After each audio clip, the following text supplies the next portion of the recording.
Всем привет! Канал Tracker in Scandinavia, и меня зовут Федор, кто впервые зашел. Говорил я, упоминал, точнее, в предпоследнем видео, что что-то новенькое меня ждет. Ну и вот, дождался новенького этого. Я сейчас в Швеции, загружаюсь как сказать, в порту, наверное, да. Буду выдвигаться на паром, с парома на Финляндию. Потом там я выгружусь и загружусь, и обратно паромом на Швецию. Значит, паромы, сейчас я вам скажу, какие у меня. Точнее, какой. Паром у меня Холмсунд Васса. Я не ходил таким паромом, поэтому посмотрим, что да как там. Вроде должна быть и кормежка, и каюта. Но он недолго идет. По-моему, там он 4-5 часов он идет. Сейчас жду. Здесь нужно было звонить, когда подъехал. Звонить клиенту и идти регистрироваться с этим самым, с водительским удостоверением. И дали карточку, чтобы ворота открыть. Но я сейчас жду, должны подъехать сопровождающие. И я въеду на территорию, и за ними поеду в какое-то место грузиться, потому что здесь большая территория. Здесь, ну, как бы не порт, здесь такой полуостров, ну, на котором отгружают, в принципе, тоже на корабли какие-то груза. Также здесь и железная дорога загружается. Ну, в общем, промышленный, большой промышленный полуостров, скажем так. Вот, находится он Скелефтехамн. Скелефтехамн. Вот так. Вот так что сижу, пока жду. Hey. You speak English? Yes. Have you been here before? First time. Yeah. So if you just Okay. go in over the way. Окей. Так, приехали за мной вон та девушка. Спросила первый раз, я здесь или был уже. Ну и все, сейчас за ней поеду.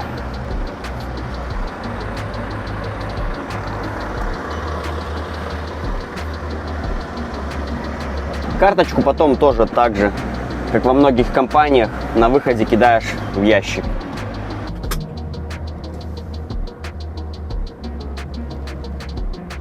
Так, я так понял, мне нужно было на весы.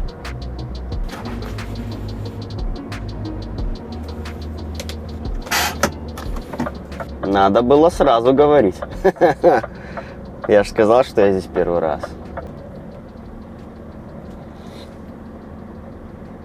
19 400. Короче, щебень какой-то, асфальт. Всякие сыпучие вещества, огромное количество. Ну и металлы. Тяжелая промышленность. Да, огромное количество самосвалов отсюда выезжает, заезжает. Но у меня, я не знаю даже, что у меня. Что у меня за груз. Сейчас посмотрим. Но тяжелый это уже понятно. На весы просто так никогда не ставят, и что-то такое будет неподсчетное. Возможно, пару кубиков чего-нибудь сейчас поставят.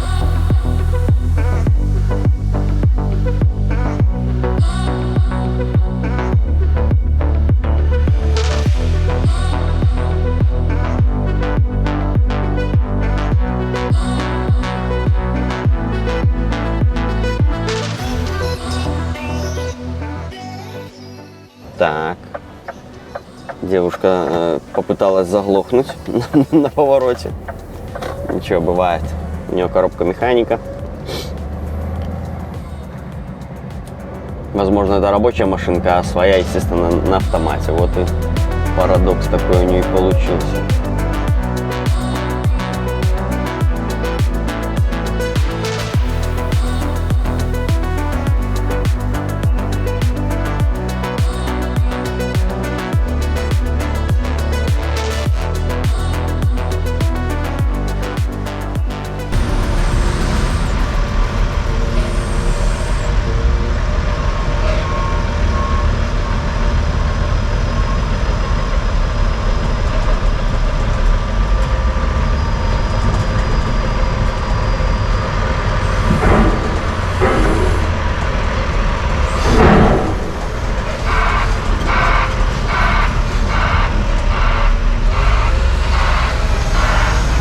Короче, не знаю, какой-то металл тяжелый. То есть, ну, это не чугун. Это дело все такое шершавое, поэтому сейчас нужно будет мне разыскать у меня в моих ящиках уголки и крепить ремнями с помощью уголков, потому что ремням просто придет хана.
Все, последний, 10.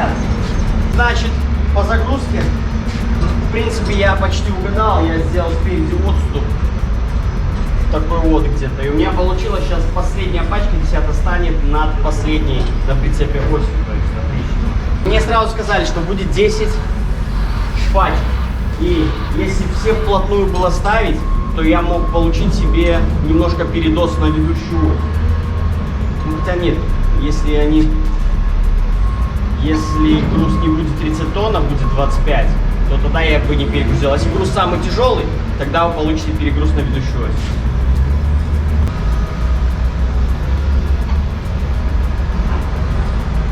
Бля, последнюю пачку нужно было поставить, но взял куда-то поехать.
Конечно, с таким прицепом работать удобнее, чем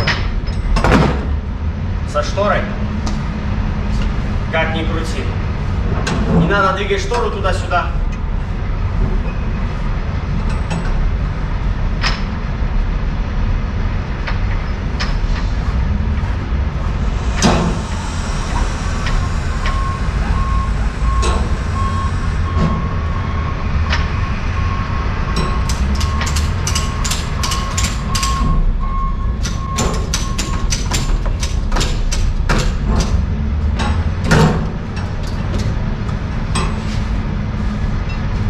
То есть натяжку ремней, как проверять? Должно отпружинивать нога. Если она не отпружинивает, то значит хреново натянута. Не надо там ломы. Да, приспособы нужны, когда металл. Прутья грузишь, там немножко петлей перетягиваешь ремень, и по дороге он расслабляется. Нужно всегда перетягивать, поэтому там используют уже монтировки или еще что-нибудь, чтобы самое надежно закрепить. Ну, также я на досках использую тоже какой-нибудь приспособу, чтобы доски затянуть. Тоже такой груз не очень приятный. Он высокий. Вот, то есть вообще в целом весь груз, который высокий, он хреновый. Вот. Ну, если, конечно же, он только не какая-нибудь там стекловата или поролон. Там до потолка грузит, у тебя в сумме 1,5 тонны и шикарно поехал. То есть там тебе все равно вообще. А когда тяжелый груз и высокий, да, вот это, конечно, самый опасный и самый стрёмный груз. Ну еще, когда он грузит кубовики, и в них жидкости наполовину заполнены. И вы зимой едете. Вот это тоже очень даже так. Хочу сказать, жопа в мыле будет у вас всю дорогу. Ну, потому что вы тормозите, а тягач не тормозит, его просто толкает дальше. Вот эта жидкость, которая ходит из каждой бочки по отдельности, да? Прикиньте, что вообще творится. Я один раз так ехал, но хорошо, что это была не Скандинавия, а Австрия и летом.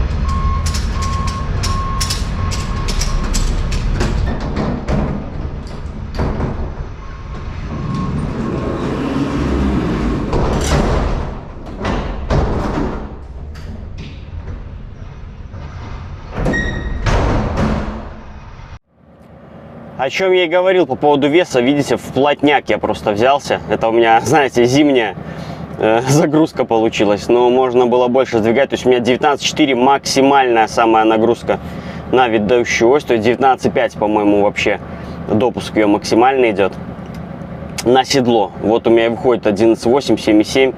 Ну, чуть-чуть там превышение, если, то это не страшно. И 21 тонна всего лишь на прицепе. То есть мне можно было еще немножко дальше их отставлять. Ну, сейчас на весы. Все, документы мне дали и на паром.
Добрался я до порта, жду паромчика, пока придет.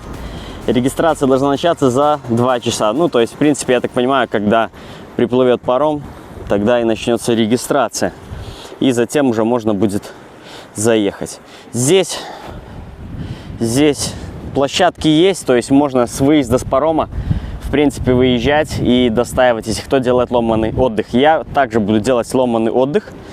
Кто не в курсе, что это такое, я вам расскажу немного позже, когда будем заезжать на паром. Что ж, первый этап завершен. Зарегистрировался и стал в линию. Значит, ломаный отдых, что будет подразумевать у меня. То есть я сейчас стал в линию и закрыл страну Швеции.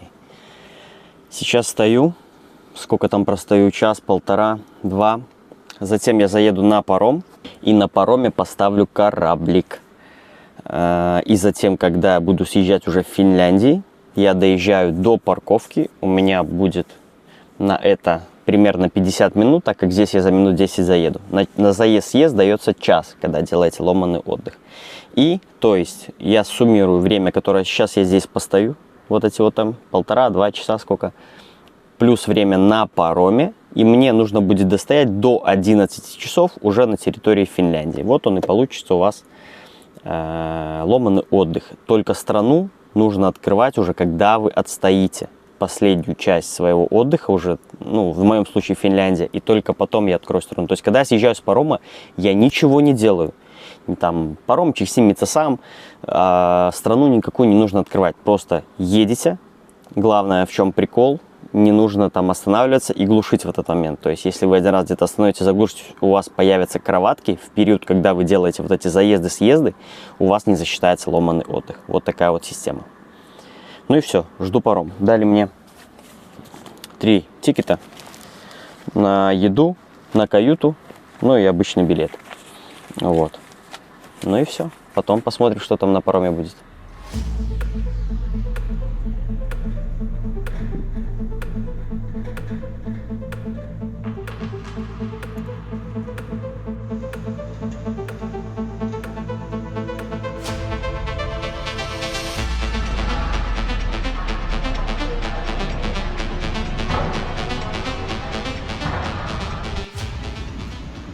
Савика, финская компания. Что-то он остановился. Забыл что-то закрыть, наверное.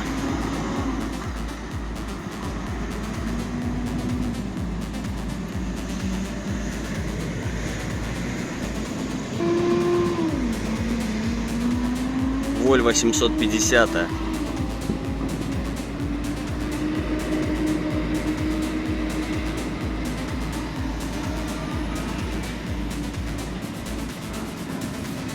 Ахола транспорт и на эстонских номерах, и на финских номерах она есть. Вот сейчас они чуть не столкнулись с кемпингом. У Савика также разнообразные прицепы, и линки, и паровозы, и обычные полуприцепы. В принципе, как и у Ахолы этой. То есть я вам называю компании, в которых машин много и в которых, ну, берут постоянно водителей из разных притом стран. Саматы тоже перевозят жидкости, большое количество их. Но это на шведских, по-моему, шведская компания, если я ничего не путаю. Так, легковых первых начали запускать. Здесь у нас светофоры не работают, стоит девушка, которая отправляет всех, короче, по назначению. Рядом стоит Scania R620 с охренеть каким выхлопом. Может быть, если его первого погонят, так он пустой, то послушаем, как он бурчит. Так, я первый. Так что V8 слушайте мой.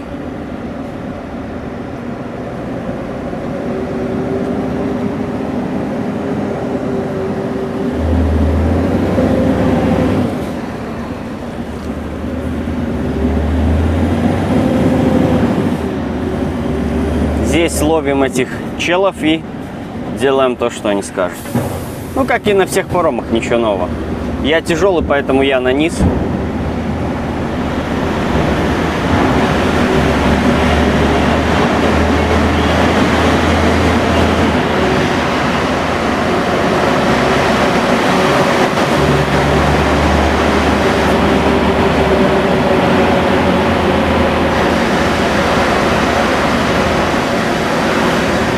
И выезжать я буду один из первых, это отлично.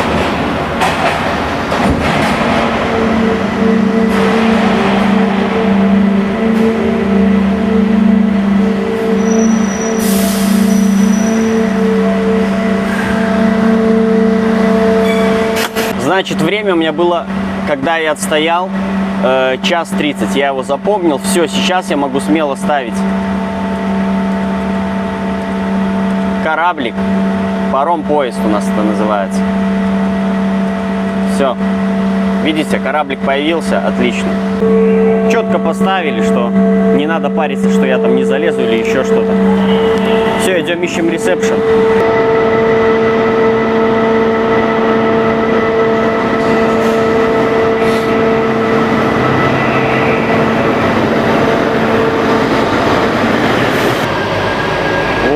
нашел что-то.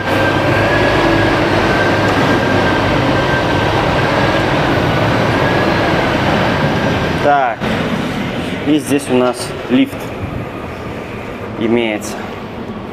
Поэтому поедем. Вот у нас, значит, что нам нужно? Инфо. Инфо, 7-й этаж.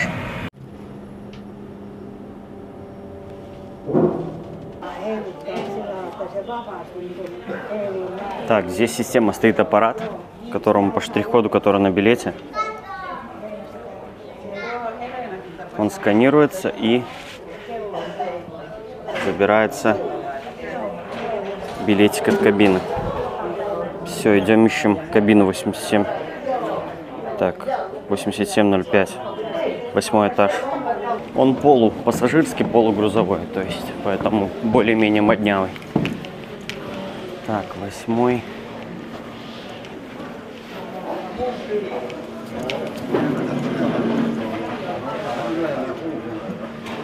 Ага, на другую сторону надо идти.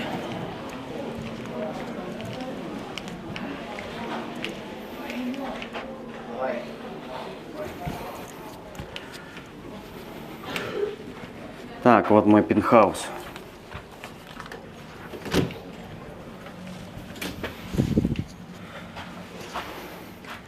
Ой, видали, какое у меня окошко? С видом на Лазурный берег. И 2 конфетки в подарок. Так, телевизор. Каюта как бы двухместная, но здесь селят по одному. Какой-то стол подзасранный трошки. Ну все, душ, туалет. Небольшой, конечно, но мне, собственно, и нужна каюта только ради душа, потому что больше она мне незачем. Сейчас схожу в душ и пойду кушать. Что ж, система шведский стол на корабле. Ну что, включено-то включено. Для драйверов отдельные столики. Вот, обрисованные мне показали, где я могу садиться. То есть, ну, я и сел. Пока что один, но драйверов не так-то на самом деле и много. Ну и пока тут бабушки набирают, это очень долго все, поэтому я решил посидеть, подождать. Я погрузил на поднос небольшой курган. Решил начать с закусок. Красная рыбка, такая. Эти, как они называются, я забыл, мидии или не мидии, не мидии. Большие, название другое какое-то. И корка. Ну вот, там людей было меньше, поэтому я начал с таких аксессуаров. Лизали глаза, оттягивались уши, сердце стреляло в печень, лопался пупок. Но со мной был мой друг. Его зовут Мизинец. Всем совет. Кто впервые попадет на шведский стол на паром, берите то, что вы никогда не пробовали, либо же то, что дорого в магазинах. Так будет проще определиться. На новом металлическом подносе опять возник курган. Ну, я дождался все-таки рыбки горячей, взял картошечки немножко. И так как из салатов там проблемно, пришлось взять огурца. Желудок кричал сос, печень стала икать, почки от еды спрятались за позвоночник. Бараньих ребер в груди было больше моих. Кстати, помимо всех напитков, соков, там фант, спрайтов, есть пиво, вино, вино белое и красное, также мороженое, ну и десерты. В общем, выбор огромный. Я не хотел есть. Я не хотел даже думать про есть. Но от бесплатной еды уходить глупо.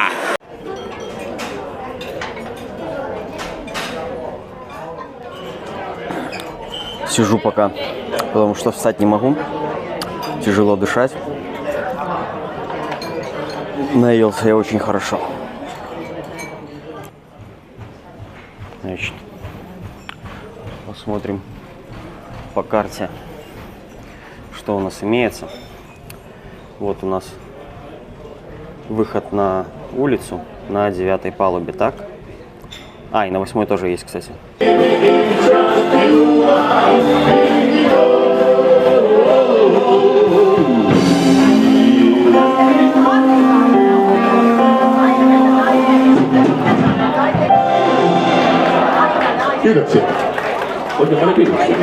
Так, ну и мы уже на подходе к Финляндии. Чуть-чуть осталось. Посмотрим везде все. Короче, здесь тоже какая-то мини-кафе, мини-ресторан.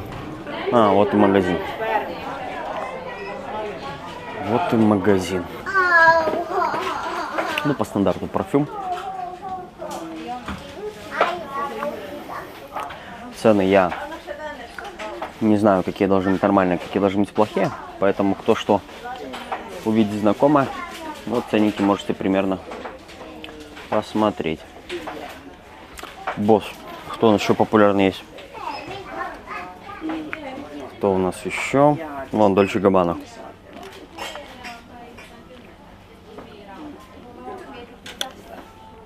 Цена и в евро, и в шведских кронах. Сувенирная продукция паромной линии. Васалайн. Дельфины. Карточки, зажигалки, кружки, кепки. Мозаика. Ну и, конечно же, по стандарту алкоголь. И что у нас интересно тут по ценам? Кстати, вот эту вот водку я покупал, привозил постоянно домой. Очень классная. Лучше, чем финка. Но цена здесь дорогая ее. Ну, в целом, на алкоголь здесь цены будут дорогие. Дороже, чем на прибалтийских паромах. Ладно, здесь люди. Ну, вот такой небольшой как бы магазинчик. Вот есть еще тоже кепки. Финляндия. За 15 евро. Ну, брелки, магниты. Флаги шведские. В общем, всяких много аксессуаров. На жопе мы оказались парома. И развивающийся финский флаг. Ну, здесь вообще-то должен работать, я так понимаю, мини-бар. Но он почему-то закрыт. Хотя у нас еще лето. Сегодня у нас 15 августа. Но почему-то не работает ничего. Да, кстати, уже виднеются финские какие-то там то ли острова, то ли берега. Matkustajat, saamme Vaasaan noin 15 minuutin kuluttua. Majoitusstapa Tuukkanilta 7. Pyydämme hyttimatkustajia noutamaan tavaransa hytistä. Я уже в кабине. Остается считанные минуты до прибытия. И, значит, вышло 4 часа на пароме. К 4 часам я приплюсую 1,5 часа. И вот у нас получится 5,5 часов. То есть мне нужно сделать еще 5,5 часов паузы, чтобы у меня получился ломаный отдых. Ну, в моем случае у меня, конечно же, получится полноценный, нормальный, там, большой отдых, там, 9 часов. Вот, где-то.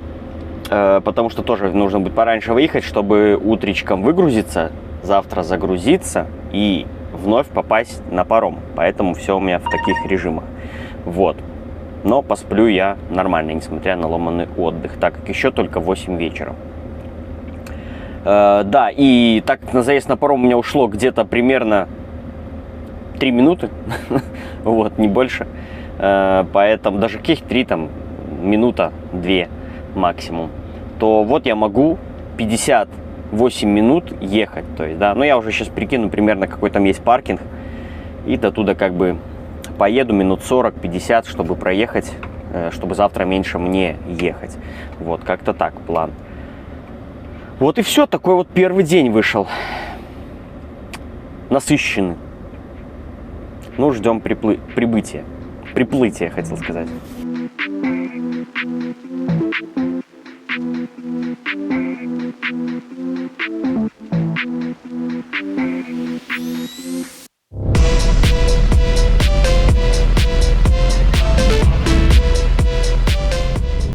Так, наблюдение. Стоунридж последнего поколения у меня этот самый, как его, тахограф, да? И вот он на счет показывает, горит также паромчик, и он показывает, сколько времени вы можете еще двигаться. Вот такая вот, так что не ошибетесь и не промажете.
Друзья, подведем предварительные итоги розыгрыша.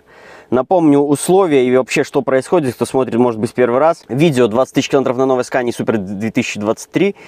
Как тянет в гору и какой расход топлива. Происходил розыгрыш приза. Приз этот главный, камера GoPro 9. Также 2 еще призовых места, то есть второе и третье будет символический сувенир в скандинавском полностью стиле. Очень интересно, я уже придумал, что это будет. Условия были таковы. Под видео нужно было написать комментарий. Чей комментарий наберет больше всего лайков, тот и выиграет суперприз. Ну, естественно, по уменьшению еще будут 2 места, которые получат от меня приз. Также здесь голосовали мы за то, король Scania дорог или нет. Что нужно было сделать? Нужно было поставить либо лайк, либо дизлайк. Я напоминал, что дизлайки работают, и я их вижу. Каким образом я их вижу? Вот они. 1357 лайков набрало это видео и 42 дизлайка. То есть мои зрители полноценно голосуют за Scania. 760 комментариев. Это рекорд на моем канале в одном видео. Также почти 30 тысяч просмотров. Но это за последнее время средний показатель на моем канале. Но комментарии, конечно, переплюнули вообще все возможные грани вот на моем канале. Мы через 2 недели, да, там примерно подведем конкретные уже итоги. Это пока первичные данные, то есть Scania лидирует однозначно. Ну, либо люди не хотят голосовать, тоже таковые есть и писали даже. Ну и по комментариям давайте найдем потенциальных кандидатов, кто же лидирует в гонке за GoPro. Третье место делят 2 кандидата, и комментарии их не набрали по 9 лайков. Итак, первый комментарий с 9 лайками. Сейчас фанаты Scania разделятся на 2 лагеря. Фанаты V8 и фанаты нового рядного мотора. Пользователь Сергей Матяс, поправь в комментариях. Надеюсь, ты смотришь это видео, так что следи за каналом и не пропускай информацию от меня. Сергей Матяс делит у нас 3-е место пока что с таким же кандидатом, у которого 9 лайков. Комментарий Scania королева дороги. 9 лайков. Пользователь Стас Роспопа. Вот на вашем экране. Итак, это у нас пока что 3-е место. Кто из них выйдет в лидеры? Надеюсь, кто-то выйдет. Вот, и посмотрим, кто из них займет 3-е место. 2-е место с комментарием «Лучше Scania, только новая Scania». 11 ответов под ней. Было обсуждение, и вот поэтому и получил он 11 лайков. Пользователь у нас Игорь Барсук. 1-е место. 22 лайка с длинным комментарием. Мое мнение таково. Чтобы дать титул короля дорог грузовику, сам водитель за рулем такого грузовика должен чувствовать себя королем. Не думаю, что есть такое чувство у тех, кто водит сегодня Scania. В далеком 1977 году здесь, в Греции, я купил грузовик Scania 141 V8 375 лошадиных сил. На тот момент самый большой двигатель у любого другого грузовика был 320 лошадиных сил. Когда в первый раз я забрался в кабину, сразу почувствовал величие. Широкая кабина, большое лобовое стекло, хороший обзор и высокое посадочное место. Механики Scania посадила водителя на трон. Механики Scania посадили водителя на трон. А когда я завел мотор и услышал этот рев, подумал, неужели на свете есть такой производитель, который сможет выпустить что-то лучше этого. Все другие грузовики на подъемах обгонял как остановленных. Видя меня через зеркало, брали правее и уступали дорогу. Вот тогда и вышла фраза про Scania «Король дорог». Ему не было равных. Грузился последним, а на место разгрузки приезжал первым. И на заправке все удивлялись малому расходу топлива. Но как не чувствовать себя королем за рулем такого грузовика? Тасос Сер. Я так понимаю, это Греция. Это у нас 1-е пока что место. Поэтому, друзья, вот такие на данный момент результаты. Может еще что-то измениться. Вполне это реально. И все зависит, конечно же, от вас. Изменится ли это или нет. Подведем мы с вами результаты в районе 13 сентября. Плюс-минус. Давайте, чтобы быть точным. Видео вышло 13 августа. Ну, давайте 13 сентября. Я постараюсь подготовить вовремя какое-то видео, в котором мы с вами подведем итоги этого розыгрыша. Может быть, в прямой трансляции даже. В общем, все будет зависеть от того, где я буду находиться. Делитесь этим видео, подключайте друзей, родственников, голосуйте, пишите. Точно так же новые комментарии могут еще побороться за приз. Всем удачи, друзья!